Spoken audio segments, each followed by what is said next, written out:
Today we're learning about solving titrations for pH at various points in the titration when there's a weak acid or a weak base. So we've been using titrations ever since chapter 4. We haven't really seen them recently, but it's an acid-base reaction. Remember with the burette, and you're adding acid to a base or vice versa, and then at the point where the moles of acid are equal to the moles of base, you call it equivalence point, and you're trying to find that and solve for a concentration. Well, we now have the tools with the ice table to figure out the concentrations, even if it's a weak acid or base. These are a little bit tricky just because sometimes there's more than one weak acid or base in the mix. So, example, 25 milliliters of 0.1 molar acetic acid. That's the Ka value, which is helpful to memorize for acetic acid. Titrated with 0.1 molar sodium hydroxide. What are the ion concentrations when 10 milliliters of sodium hydroxide are added? So, our sodium hydroxide is going to react with the acetic acid. So it's a stoichiometry problem to start with, and then it becomes a pH problem. So the steps to doing these problems: titration with a weak acid or weak base. First, do the stoichiometry, figure out what's left in the solution after the reaction, then figure out of the stuff that's left what affects pH the most, and finally solve for your pH. So we can do milliliters times molarity and find millimoles and then do a mole ratio with our balanced chemical equation.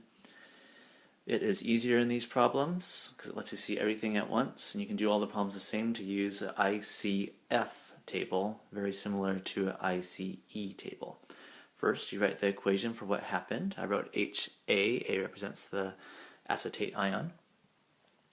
And then my lines are initial moles, because we're doing stoichiometry, so not concentration,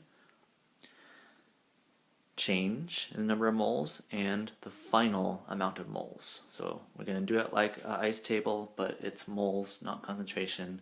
It's stoichiometry, not equilibrium. So start with the change line, just like in an ice table. Go back to the initial line.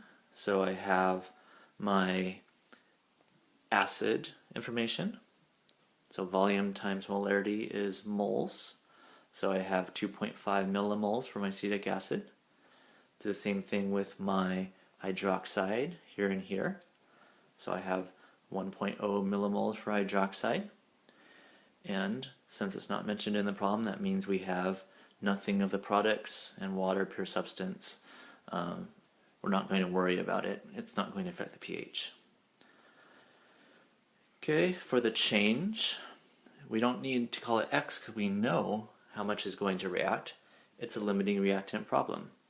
The limiting reactant in this case is the hydroxide because it's a 1-to-1 mole ratio, and we have more than 1-to-1 ratio of this one, less of this one. If it was perfect, it would be 2.5, 2.5. Hydroxide is only 1 millimole. That means that will run out first. That means all of that is used up, so that means the change is going to be minus 1. So we can fill in that line now. In the parentheses will be 1 for everything. Inside the parentheses is always the same thing. Our coefficients will be taken care of in the pluses or minuses at the beginning here. Okay, and then the final is just adding the first two lines. We have 1.5, 0, and 1 of that. That's the first step. Stoichiometry, figure out what's left after the reaction. We have some acetic acid and some acetate. That's important because both of those affect the pH. So step 2, what affects the pH? Both the weak acid, acetic acid, and the weak base, acetate. This is the conjugate base of acetic acid, so it's a stronger base than water. Stronger, it's still a weak base, but it's stronger than water. Okay, finally we'll find the pH. For a weak acid or a weak base or both, use the ice table. So there's my equation again. Ice table. This is what we're interested in finding from an ice table, the H plus concentration, because then we can find pH. Now you start with a change line. Initials in an ice table, you have to use concentrations. So I'm going to do my millimoles from my ICF table, stoichiometry, but you got to divide by the total volume, the 25 milliliters, and then we added 10. That's what those millimoles are in now, is the total volume. Okay, our change is going to be x, equilibrium, add up the two lines, and you can see that if we solve for x, we'll have the H plus concentration. So we're going to solve for x using our equilibrium expression. So products over reactants to their coefficients are equal to the Ka value in this case. When we solve for x, we get that x is equal to H plus concentration is 2.7 times 10 to the fifth molar. So then we can find the pH by taking the negative log of the H plus concentration. The pH is 4.57. When you get a pH, you should ask yourself, does this make sense? That it would be an acidic solution when I have not used up all of the acid that I started with? Yes, that makes sense.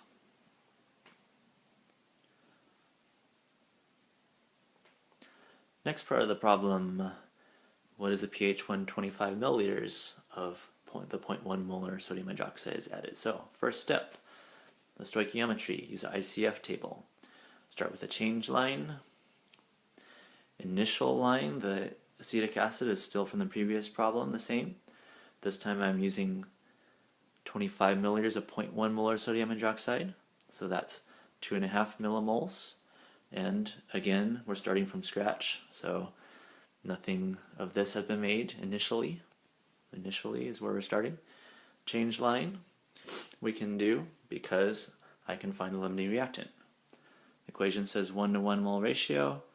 This one is 1 to 1 mole ratio, so limiting reactant is both of them. Both of them get used up because this is at the equivalence point when the moles of the acid are equal to the moles of the base. So our change is 2.5, same thing in each set of parentheses. Final, add them together is 0, 0, and 2.5. So step number 2, find the same main source of anything that can change the pH. So it's obviously going to be the weak base. So when you have a weak base, you find the pH by doing an ice table. Since it's a base, I'm going to write the reaction of the base acting like a base with water. So the acetate ion plus water turning into hydroxide and acetic acid. You actually could solve this with the same equation I used previously, the acid. As long as your equation has everything in it that you care about, it's fine. So we could do it that way, but it doesn't really quite make sense since this is just the base and not the acid in the base. So I'm going to stick with finding the pH of the base by using the equation for the base. So first the change line. Initial concentrations come from my ICF table, they come from the stoichiometry, but I've got to use concentrations in an ice table. So divide by the total volume, which is 50, not 25, 50. I had 25 and I added 25.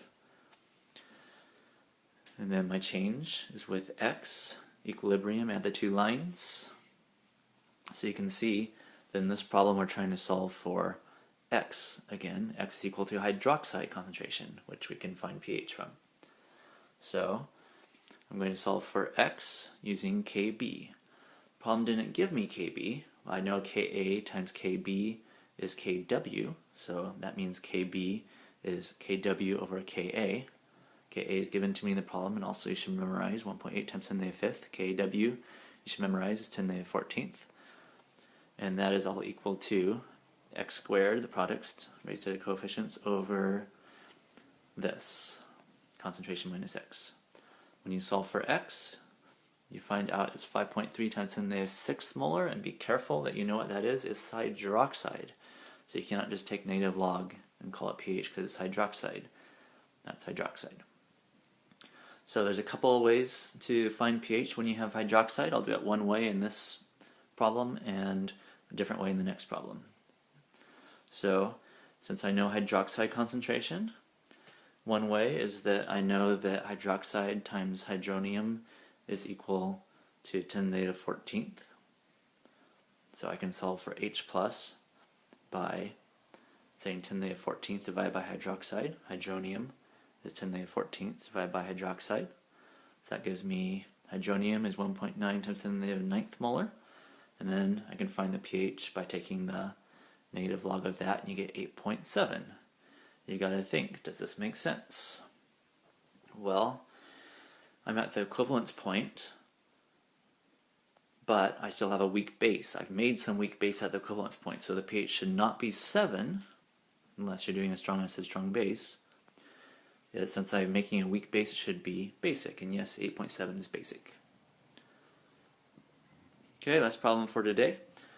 After the equivalence point. So, in this problem, 35 milliliters of sodium hydroxide is added. First step, stoichiometry. Figure out what's in your solution. So I'm going to do it with the ICF table and with moles. So initially, my acetic acid is still 2.5. I would go ahead and fill in the change line first, and then acetic acid is still 2.5 millimoles. Hydroxide is from my 35 milliliters, so it's 3.5 millimoles. And I can figure out the change because I can see the limiting reactant. In this problem, it's a 1-to-1 mole ratio, so for 2.5 of these, I should have 2.5 of these. I have more than 2.5 of the hydroxide, so that's the excess reactant. Limiting reactant is acetic acid, so that means that all of it is used up, so the change is 2.5. So fill in your change line. Then final, add up the two lines. You can see that we have hydroxide and a weak base. So step 2, figure out what affects the pH. I have hydroxide and a weak base. Well, I have a significant amount of hydroxide there. So some of this is going to make hydroxide. All of this already is hydroxide. And since it's a weak base, very little is going to make hydroxide of the weak base. Usually they something like 3%, 5%, something like that for weak. So definitely my main source is hydroxide. When you have strong base basically with weak acid or vice versa, or in this case strong base, weak base, it's the strong one that's important. So I then can find my concentration of hydroxide by dividing by the total volume that it sends. That's 1 millimole divided by the total volume, which is my 25 plus my 35 milliliters. So now, this is like we were in the previous problem up here. One way to solve it is to find H plus, using H plus times hydroxide is 10 to the 14th. Another way, which is really the same equation with logs, is using POH. If you have hydroxide, you can find POH by taking the negative log of it. So POH is negative log of the hydroxide concentration. And then it's easy to find pH because POH plus pH is 14, which is the same as equation that we used earlier. H plus times hydroxide is 10 to the 14th. pH plus POH is 14. Same equation, just with logs. So 14 minus POH is pH, so that's 12. Now, make sure this makes sense. You have a strong base left over in excess, so your pH should be basic. Yes, it is.